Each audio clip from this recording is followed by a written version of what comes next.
Hello दोस्तों, स्वागत है आप सभी का आपके ही चैनल मैथ्स विद गबरू में। तो यार आज की क्लास में हम डिस्कस करने वाले हैं एक्सरसाइज 1.2 का इंट्रोडक्शन। 1.1 के इंट्रोडक्शन में हमने रेशनल नंबर के बारे में पढ़ा था। क्या होते हैं रेशनल नंबर? भाई एक ऐसा नंबर जिसको हम p बाई क्यू की फॉर्म में रिप्रेजेंट कर सकते हैं, जहां पे p और q इंटीजर हो और q is not equal to 0, इसको कहेंगे हम रेशनल नंबर। फिर हमने पढ़ा था इरेशनल नंबर। क्या होता है ये इरेशनल नंबर? भाई एक ऐसा नंबर जिसको हम p बाई क्यू की फॉर्म में रिप्रेजेंट ना कर सके, जहां पे p और q इंटीजर है और q is not equal to 0 है, उसको कहेंगे हम इरेशनल नंबर। इरेशनल नंबर के हमने एग्जांपल देखे थे, √2, √3, √5, √6, √7, √8, √10, √11 और भी बहुत सारे रूट। जितने भी रूट से जिनका हम परफेक्ट स्क्वायर नहीं है वो सारे रूट इसके अंदर आएंगे। मतलब √16, √9, √20 ये रूट्स नहीं आएंगे इरेशनल नंबर में। क्यों नहीं आएंगे? क्योंकि भाई जिनका परफेक्ट स्क्वायर आ सकता है, जैसे √16 इसकी वैल्यू आएगी 4, ठीक है, √16 है इसकी वैल्यू है 4, तो भाई ये तो एक रेशनल नंबर है ना कि इरेशनल नंबर। ओके, तो ये सारे रूट नहीं आएंगे। और कौन कौन से थे इरेशनल नंबर? इस पैटर्न वाले नंबर 0.01, 001, 0001, 00001, फिर आएगा 0000001। ठीक है, ये इस पैटर्न के जो नंबर्स है उनको कहेंगे हम क्या? Irrational number. ये नंबर चेंज हो सकते हैं, 2 की जगह 7 आ जाएगा, 2 की जगह 3 आ जाएगा, लेकिन इस पैटर्न वाले जो नंबर्स होंगे उनको क्या कहेंगे हम? Irrational number. उसके बाद पढ़ा था हमने रियल नंबर। रियल नंबर क्या होता है? रियल नंबर होता है रैशनल प्लस इरेशनल का सम। रैशनल प्लस इरेशनल का सम जो होता है उसको हम क्या कहेंगे? रियल नंबर कहेंगे। अब मैंने तुमको बताया था कि ये जो नंबर लाइन है इसको हम रियल नंबर लाइन भी कहते हैं। क्यों कहते हैं रियल नंबर लाइन? क्योंकि इस नंबर लाइन पर हम सारे नंबर से रिप्रेजेंट कर सकते हैं, इसलिए इस नंबर लाइन को कहेंगे हम रियल नंबर लाइन। तो अगर इस पे सारे रियल नंबर्स हम रिप्रेजेंट कर सकते हैं तो डेफिनेटली इस पे √2 भी रिप्रेजेंट कर सकते हैं, इस पे √3 भी रिप्रेजेंट कर सकते हैं, √5 भी कर सकते हैं, √6 भी कर सकते हैं, √7 भी कर सकते हैं। दुनिया का कोई सा भी रूट इस पे रिप्रेजेंट कर सकते हैं। तो भाई आज के सेशन में हम एग्जाम्पल के थ्रू यही करना सीखेंगे कि √2 और √3 को रियल नंबर लाइन पर कैसे रिप्रेजेंट करें। तो बोर्ड पे तो मैं तुम्हें इसको अच्छे से समझा नहीं पाऊंगा। क्यों नहीं समझा पाऊंगा भाई?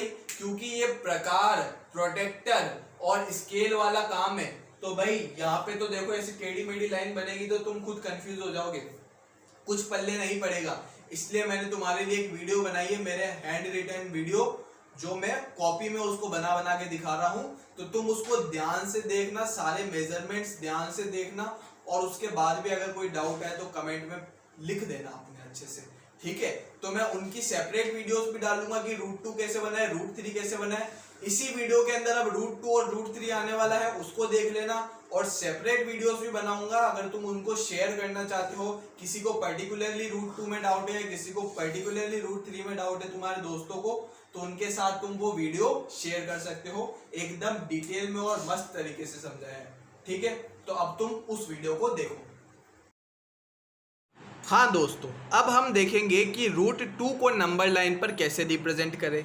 तो सबसे पहले हमने एक नंबर लाइन ड्रॉ कर दी जहाँ पे मैंने पॉइंट्स मार्क कर रखे हैं 0, 1, 2, 3, -1, -2, -3, और यहाँ पर मैंने 2 एरो बना रखे हैं जो ये इंडिकेट कर रहे हैं कि ये लाइन इनफाइनाइट तक जा रही है और इस लाइन पर हम इनफाइनाइट रियल नंबर्स मार्क कर सकते हैं। यहाँ पर मैंने एक स्केल लिख रखी है 3 सेंटीमीटर इक्वल्स टू 1 यूनिट। इसका क्या मतलब है? इसका मतलब ये है कि जब मैं नंबर लाइन पर पॉइंट्स मार्क कर रहा हूँगा तब मैं हर पॉइंट्स के बीच में 3 सेंटीमीटर का गैप लूँगा। मतलब जब मैं 0 और 1 मार्क करूँगा तो उसके बीच में मैं कितने सेंटीमीटर का गैप लूँगा? 3 सेंटीमीटर का। फिर मैं 0 और -1 मार्क करूँगा तो उसके बीच में भी कितने का गैप लूँगा? 3 सेंटीमीटर का। और ये मैंने क्यों किया है? ताकि मेरा डायग्राम थोड़ा बड़ा बने और नीट एंड क्लीन बने। सेम स्केल का यूज़ मैं ग्राफ पेपर्स में भी यूज़ करता हूँ। जब अपन बोलते हैं 3 सेंटीमीटर इक्वल्स टू 1 यूनिट या 5 सेंटीमीटर इक्वल्स टू 1 यूनिट, तब हम क्या करते हैं कि 3 डब्बे छोड़ने के बाद 1 यूनिट मार्क करते हैं, या फिर 5 डब्बे छोड़ने के बाद 1 यूनिट मार्क करते हैं। तो सेम केस यहाँ पर भी होगा। अब हमें √2 को इस नंबर लाइन पर मार्क करना है, तो सबसे पहले हमें ये देखना पड़ेगा कि √2 हमें मिलेगा कैसे। तो आओ चलो वो देखते हैं। हाँ भाई, हाउ टू गेट √2। √2 कैसे मिलेगा? तो √2 हमें मिलेगा पाइथागोरस थ्योरम की हेल्प से। अब जो बच्चे पाइथागोरस थ्योरम भूल चुके हैं, मैं उनको वापस से रिवाइज करा दूं कि एक राइट एंगल ट्राइंगल में ये होता है हमारा बेस, ये होता है हमारा परपेंडिकुलर, और जो हमारी लॉन्गेस्ट साइड होती है वो होती है हमारी हाइपोटेनियस। तो पाइथागोरस थ्योरम क्या कहती है कि हाइपोटेनियस का स्क्वायर इक्वल्स टू बेस का स्क्वायर प्लस परपेंडिकुलर का स्क्वायर। तो हमने एक ऐसा राइट एंगल ट्राइंगल लिया जिसका बेस भी 1 है और परपेंडिकुलर भी 1 है। अब मैंने पाइथागोरस थ्योरम जब अप्लाई करी तो OB का स्क्वायर इक्वल्स टू OA का स्क्वायर प्लस AB का स्क्वायर मिला। OB का स्क्वायर इक्वल्स टू 1 का स्क्वायर प्लस 1 का स्क्वायर। फिर OB इक्वल्स टू रूट, जब ये स्क्वायर उधर गया तो रूट में कन्वर्ट हो गया, तो OB equals to root of 1 + 1। अब OB की वैल्यू क्या आ गई मेरी? √2। तो मुझे √2 मिल गया। अब √2 सेम तरीके से मैं नंबर लाइन में बनाऊंगा। नंबर लाइन में भी मैं बेस लूँगा 1 और परपेंडिकुलर लूँगा 1, तो मुझे √2 मिल जाएगा। तो आओ चलो अब हम चलते हैं नंबर लाइन की तरफ, ताकि हम वहाँ पे बेस 1 लेके और परपेंडिकुलर 1 लेके √2 बना सके। हाँ भाई, सबसे पहले मैं इस 0 को मार्क करूँगा पॉइंट O, और इस 1 को मार्क करूँगा मैं पॉइंट A। तो OA जो है मुझे बेस कितना मिल जाएगा? बेस मिल जाएगा मुझे 1 यूनिट। ठीक है। अब इस पॉइंट A पे मैं एक परपेंडिकुलर लाइन बनाऊंगा ताकि मैं एक राइट एंगल ट्राइंगल कंस्ट्रक्ट कर सकूं। तो मैंने परपेंडिकुलर बनाया प्रोटेक्टर की हेल्प से। आप लोग यहाँ पे सीधी लाइन भी खींच सकते हैं स्केल से, या फिर कंपास की हेल्प से भी 90 डिग्री ड्रॉ कर सकते हैं। अपने अपने स्वाद अनुसार आप काम करिए। तो मैं प्रोटेक्टर की हेल्प से बना रहा हूँ ताकि मेरी एक्यूरेसी थोड़ी सी ज़्यादा आए। वैसे स्केल से भी बनाते हैं तो कोई दिक्कत नहीं है, या फिर कंपास से भी अपन बनाते हैं तो कोई दिक्कत नहीं। ठीक है, ये बन गई मेरी परपेंडिकुलर लाइन। अब क्या करूँगा, मैं इस परपेंडिकुलर लाइन पर 1 यूनिट का आर्क काटूँगा ताकि मुझे पॉइंट B मिल सके। तो 1 यूनिट का आर्क काटने के लिए इस कंपास को 1 यूनिट खोलना पड़ेगा। तो 1 यूनिट कितना है मेरा? OA जितना। तो मैं OA जितना खोल देता हूँ इसको। तो भाई मैंने खोल दिया, ये मैंने आर्क काटा। इसको नाम दे देता हूँ मैं पॉइंट B। ठीक है। और AB की वैल्यू कितनी है? AB की वैल्यू है मेरी 1 यूनिट। अब क्या करता हूँ मैं? O और B को ज्वाइन कर लेता हूँ। O और B को ज्वाइन कर लेता हूँ। तो मैंने ज्वाइन कर लिया। ठीक है। अब O और B को जब मैंने ज्वाइन किया तो मुझे एक हाइपोटेनियस मिली OB, जिसकी वैल्यू कितनी आएगी? जिसकी वैल्यू आएगी मेरी √2। ठीक है, जिसकी वैल्यू आएगी मेरी √2।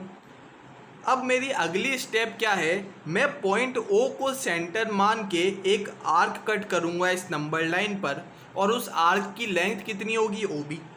तो मैं पॉइंट O को सबसे पहले सेंटर मान लेता हूँ और ये आर्क मेज़र कर लेता हूँ OB।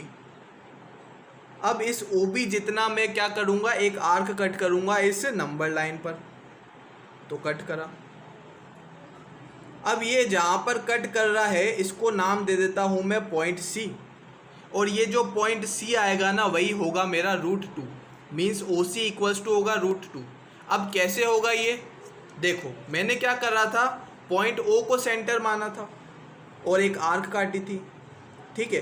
तो इस आर्क को अगर मैं एक्सटेंड करूं, तो जब मैं इसको एक्सटेंड करूंगा तो तुम देखोगे कि मुझे क्या मिल रहा है? एक सर्कल मिल रहा है। ठीक है, एक सर्कल मिल रहा है, और O जो है इस सर्कल का सेंटर है। तो O से लेकर B तक की डिस्टेंस कितनी हो जाएगी, ये हो जाएगी मेरी रेडियस। OB क्या हो जाएगी मेरी, इस सर्कल की रेडियस, और इस रेडियस की वैल्यू कितनी है, √2, हमने पाइथागोरस थ्योरम की हेल्प से निकाली। अब OB रेडियस है तो OC भी क्या है, OC भी तो रेडियस है। रेडियस क्या होता है, सेंटर से लेकर सर्कल के किसी भी पॉइंट की डिस्टेंस को क्या कहते हैं अपन, रेडियस। तो OB भी रेडियस है और OC भी रेडियस है, और हमें पता है कि सारी रेडियस की वैल्यू सेम आती है, तो OC की वैल्यू भी कितनी होगी, OC की वैल्यू भी होगी √2। ठीक है, तो OC की वैल्यू √2 है, मतलब हमने क्या मार्क कर दिया, √2 नंबर लाइन पर मार्क कर दिया और हमारा काम हो गया। अब मैं एक बार तुम्हें इसकी स्टेप्स लिख के बता देता हूँ ताकि तुम कॉपी में नोट डाउन कर सको। वैसे तो मैंने सब समझा दिया है, फिर भी थोड़ी सहूलियत के लिए नोट डाउन कर लो उनको। Steps to draw √2 on number line. पहली स्टेप क्या है, draw OA = 1 unit on number line. ठीक है, एक ऐसा पॉइंट मार्क करो A जो कितनी दूरी पर हो, O से 1 यूनिट की दूरी पर। Then draw perpendicular line at point A, perpendicular line draw कर लो A पे। Then mark point B on perpendicular line such that AB = 1 unit. 1 unit का आर्क काटो और उस पॉइंट को नाम दे दो पॉइंट B और ज्वाइन कर दो। ठीक है, तो AB कितना आ जाएगा मेरा, 1 यूनिट। अब बढ़ते हैं नेक्स्ट स्टेप की तरफ। फोर्थ स्टेप क्या है, now join points O and B and we get OB = √2। अब O और पॉइंट B को ज्वाइन कर लो तो जो हमें OB मिलेगी वो √2 मिलेगी, और ये हमने कैसे निकाला, पाइथागोरस थ्योरम की हेल्प से निकाला। अब क्या करा हमने, now draw an arc from point O on number line such that length of arc is OB। हमने क्या करा, पॉइंट O को सेंटर माना और एक आर्क ड्रॉ किया नंबर लाइन पर, और उस आर्क की लेंथ कितनी थी, OB। फिर हमें एक पॉइंट मिलेगा C जो क्या होगा, √2 की पोजीशन नंबर लाइन पर। तो हमने देख लिया कि √2 को कैसे मार्क करते हैं। अब हम देखेंगे कि √3 को कैसे मार्क करेंगे, वो हम देखते हैं नेक्स्ट वीडियो में। हाँ दोस्तों, अब हम लोकेट करेंगे √3 को नंबर लाइन पर। तो सबसे पहले हमने एक नंबर लाइन ड्रॉ कर दी जिस पे हमने पॉइंट्स मार्क कर दिए 0, 1, 2, 3, 4, -1, -2, और इस नंबर लाइन के एंड में हमने 2 एरो मार्क कर दिए जो ये शो करते हैं कि ये नंबर लाइन इनफाइनाइट तक जा रही है, और इस लाइन पर हम इनफाइनाइट रियल नंबर्स मार्क कर सकते हैं। और ये है हमारी स्केल 3 सेंटीमीटर = 1 यूनिट। इसका मतलब क्या है कि हमने 3 सेंटीमीटर को 1 यूनिट कंसिडर किया है। मतलब जब मैं स्केल रखूँगा और 0 से नापना चालू करूँगा तो 3 सेंटीमीटर बाद 1 यूनिट रखूँगा, या फिर जब मैं 1 पे रखूँगा तो उसके 3 सेंटीमीटर बाद 2 यूनिट रखूँगा। इसी तरीके से हर 3 सेंटीमीटर के बाद में 1 यूनिट मेज़र करूँगा। इसी तरीके की स्केल हम ग्राफ में भी लिखते हैं, जहाँ पर हम मेंशन करते हैं कि scale 3 centimetre = 1 unit on x axis, या 5 centimetre = 1 unit on y axis. उसका मतलब क्या होता है कि 3 डब्बों बाद में 1 यूनिट कंसिडर करूँगा। और हमने ये स्केल ऐसी क्यों लिए, हमने 1 सेंटीमीटर = 1 यूनिट क्यों नहीं माना। हमने स्केल इतनी बड़ी इसलिए ली है ताकि हमारा डायग्राम नीट एंड क्लीन बन सके। अब तुम सोचो कि 1 सेंटीमीटर = 1 यूनिट लेते अगर हम, तो हमारा इतना सा डायग्राम बनता जो बहुत ही दिखने में बेकार लगता। तो हमने मस्त थोड़ा बड़ा बड़ा डायग्राम बनाया है ताकि विजिबल हो सके। अब हमें √3 को नंबर लाइन पे रिप्रेजेंट करना है, तो सबसे पहले हमें ये देखना पड़ेगा कि ये जो √3 है ये हमें मिलेगा कैसे। ठीक है, तो अब हम ये देखते हैं। हाँ भाई, अब हम देखेंगे कि हमें √3 कैसे मिलेगा। तो √3 हम पाइथागोरस थ्योरम की हेल्प से निकालेंगे। जो बच्चे पाइथागोरस थ्योरम भूल चुके हैं उनको मैं रिवाइज करा दूं कि एक राइट एंगल ट्राइंगल में ये बेस होता है, ये परपेंडिकुलर होता है, और ये जो लॉन्गर साइड है इसको कहते हैं हम हाइपोटेनियस। तो हाइपोटेनियस का स्क्वायर = बेस का स्क्वायर प्लस परपेंडिकुलर का स्क्वायर, इसको कहते हैं हम पाइथागोरस थ्योरम।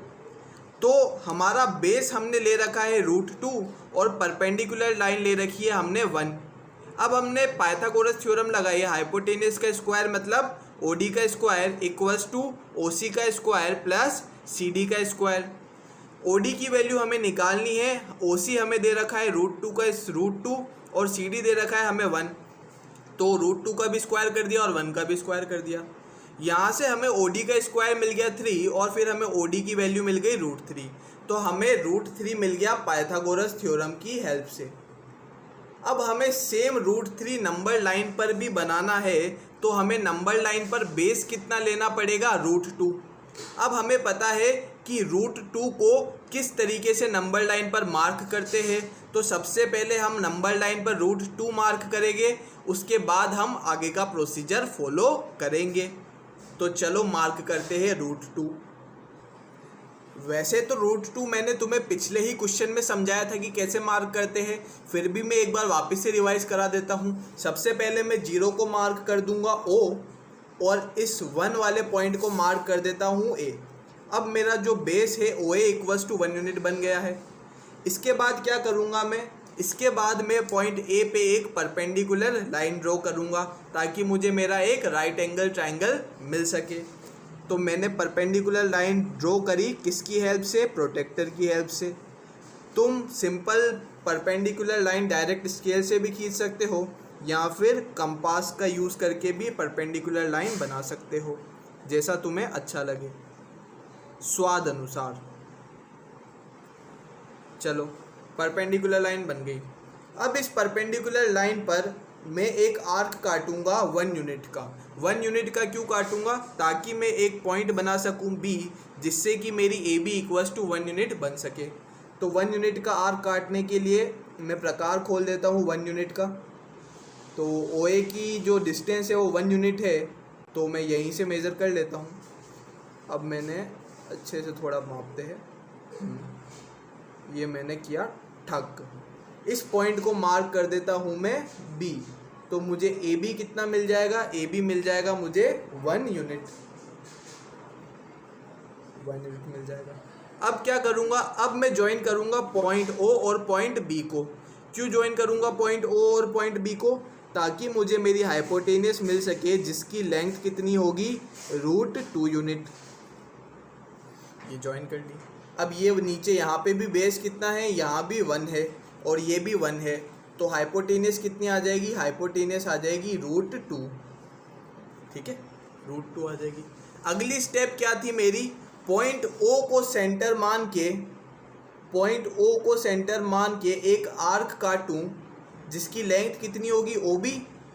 और आर्क कहाँ काटूंगा मैं, आर्क काटूंगा नंबर लाइन पर। चलो भाई आर्क काटा, ठीक है। इस पॉइंट को मार्क कर देता हूं मैं C। इस पॉइंट को मार्क कर दिया मैंने C। ये C पॉइंट कौन सा है, जहां पे √2 आएगा। तो मेरी OC की डिस्टेंस कितनी हो गई, OC की डिस्टेंस हो गई मेरी √2। OC की डिस्टेंस हो गई √2। तो अब मुझे मेरा बेस मिल चुका है √2। अब क्या करूंगा मैं, पॉइंट C पे परपेंडिकुलर बनाऊंगा ताकि मैं एक और राइट एंगल बना सकूं। तो पॉइंट C पे एक परपेंडिकुलर लाइन ड्रॉ करता हूं मैं। मेरा पॉइंट C, यहाँ पे एक परपेंडिकुलर लाइन, ठीक है। अब क्या करूँगा, वापस से 1 यूनिट का आर्क काटूंगा, कहाँ पे, इस परपेंडिकुलर लाइन पर, ताकि मुझे मेरा परपेंडिकुलर जो है वो 1 मिल सके।